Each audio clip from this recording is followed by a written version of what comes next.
नमस्कार, आप देख रहे हैं प्रभा साक्षी और मैं हूं आपके साथ रेणु तिवारी। ये हमारा खास प्रोग्राम है न्यूज़ रूम, जिसमें हम चर्चा करने जा रहे हैं हाल ही में दिए गए कुमार विश्वास के एक बयान के बारे में।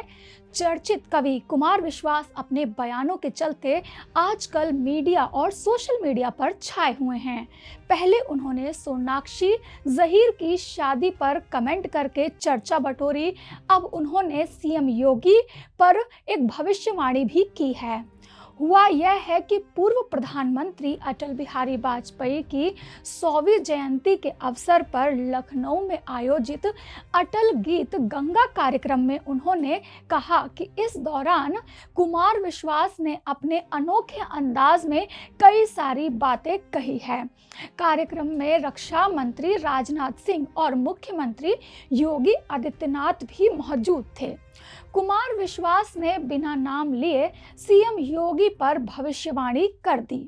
दरअसल इस दौरान कुमार विश्वास ने अपने संबोधन में आजकल अपने वामपंथी भाइयों का बयान सुन रहा हूं।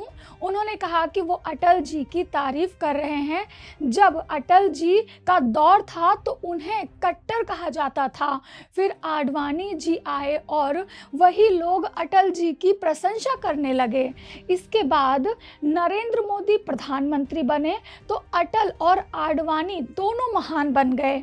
फिर उन्होंने सीएम योगी की तारीफ मुखातिब होते हुए कहा कि मुख्यमंत्री जी, वह दिन दूर नहीं है जब आप पीएम मोदी को लोग अच्छा कहने लगेंगे। आइए आपको सुनाते हैं विस्तार से कि कवि कुमार विश्वास ने अपने संबोधन में किस तरह की राजनीतिक बातें की है और किस तरह से मुख्यमंत्री योगी आदित्यनाथ और पीएम मोदी को लेकर अपनी एक भविष्यवाणी की है।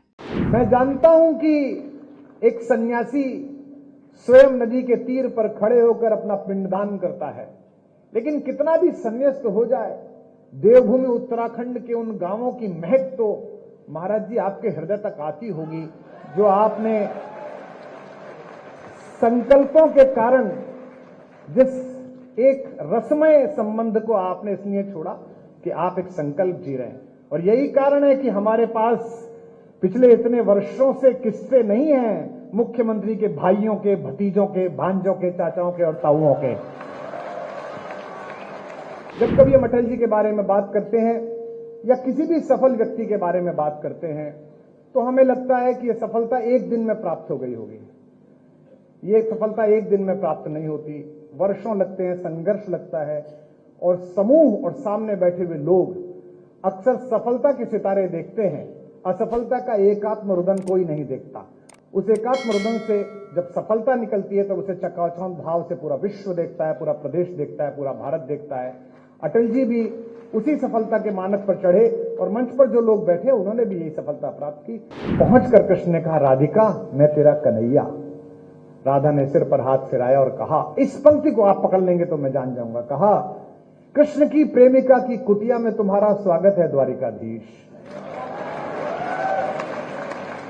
कृष्ण का कैसी बात करती है, मैं तेरा कन्हैया, द्वारिकाधीश क्यों कहती है?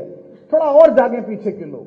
राधा ने कहा, हाँ द्वारिकाधीश, मैंने भी यही सोचा कि मेरा कान्हा आ गया है।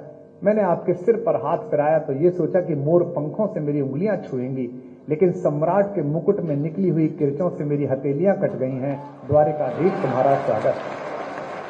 मथुरा छूटी छुटी द्वारिका, इंद्रप्रस्थ ठुकराऊं।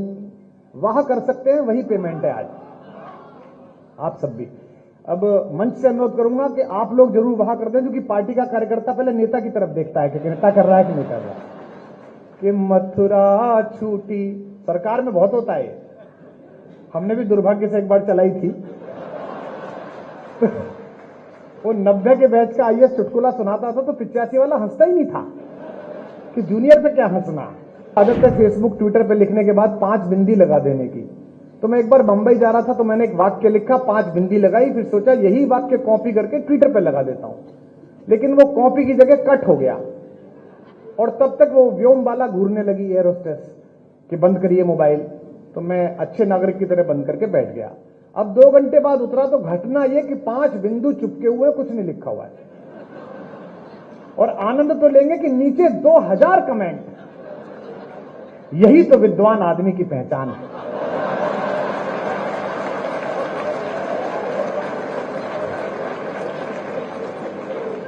पंच तत्वों को क्या सुंदर तरीके से बताया। एक कह रहा था कि नहीं, आजकल कुमार जी आध्यात्मिक हो गए, केवी कुटीर में रहते हैं, तो ये 5 वृक्षों की चर्चा है, कुछ भी चलता है। आज मैं सुबह से देख रहा हूं, हमारे वामपंथी मित्र, हमारे कांग्रेसी मित्र अटल जी की कितनी प्रशंसा करते हैं। और अटल जी जब थे तब ये लोग क्या बोलते थे, हम भी देखते हैं। अटल जी थे तो अटल जी बहुत कट्टर थे।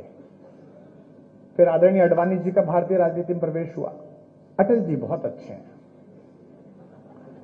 उसके बाद आदरणीय प्रधानमंत्री जी का प्रवेश हुआ तो अटल जी अडवाणी जी दोनों बहुत अच्छे थे।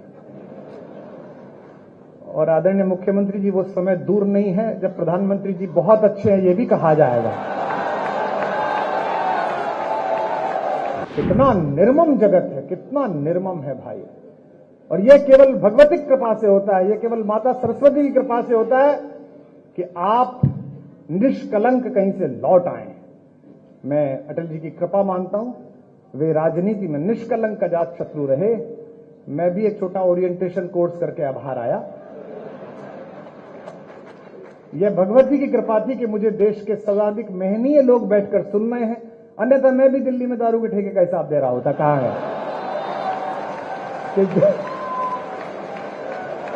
फिर कह रहा हूं अपने बच्चों को रामायण पढ़ाओ, महाभारत पढ़ाओ, और इसलिए पढ़ाओ कि फायदा होगा। मुझे हुआ, मैंने महाभारत पढ़ी थी तो मुझे पता था कि मित्र अगर दुर्योधन निकल जाए तो उसके रथ से उतर के भागो, वरना कर्ण की तरह मारे जाओगे। तो इसलिए पढ़ो, चलो मत पढ़ो उस कारण से जो मैंने कहा था, इस कारण से पढ़ लो। इस कार्यक्रम में मैं वर्ष में एक बार आदरणीय रक्षा मंत्री जी आता हूं, लखनऊ एक ही बार आता हूं और वो भी फ्री में, तो ये कह देना आवश्यक है। क्योंकि आज सारा जो मीडिया आया है वो इसलिए भी आया है कि रक्षा मंत्री जी आए हैं, अटल जी का 100वां जन्मदिन है, आदरणीय मुख्यमंत्री जी और महत्वपूर्ण लोग हैं। लेकिन मेरा पिछले 5 दिन का अनुभव यह है कि मीडिया इसलिए भी आया है कि इन सब की उपस्थिति में मैं कुछ बोलूं और उसमें से 20 सेकंड का काटकर चलाया जा सके।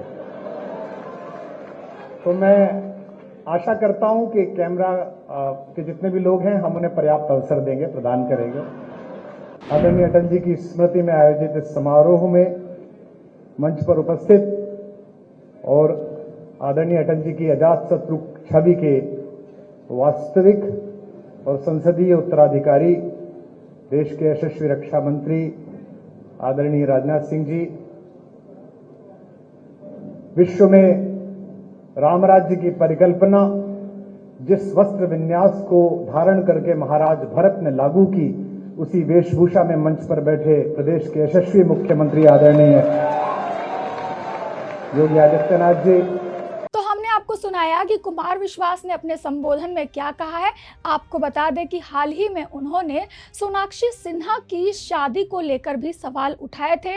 उन्होंने कहा था कि अगर आप सभी अपने बच्चों और अपने घर की लक्ष्मियों को अगर रामायण नहीं सुनाते हैं, रामायण नहीं सिखाते हैं, तो उनके घर की लक्ष्मी को कोई और उठा ले जाएगा। इस तरह के बयान के बाद वे चर्चा में आ गए थे और उनकी काफ़ी तरह से आलोचना भी की गई थी। सुप्रिया सुले ने भी उनकी कड़ी आलोचना की थी और इसके बाद से ही कवि कुमार विश्वास लगातार चर्चा में बने हुए हैं।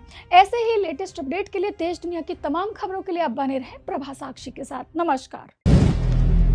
अगर आप भी लेना चाहते हैं देश दुनिया की तमाम जानकारी तो आज ही सब्सक्राइब करें हमारे चैनल को। साथ ही नीचे दिए बेल आइकन को जरूर दबाएं ताकि हर अपडेट आप तक पहुंच सके।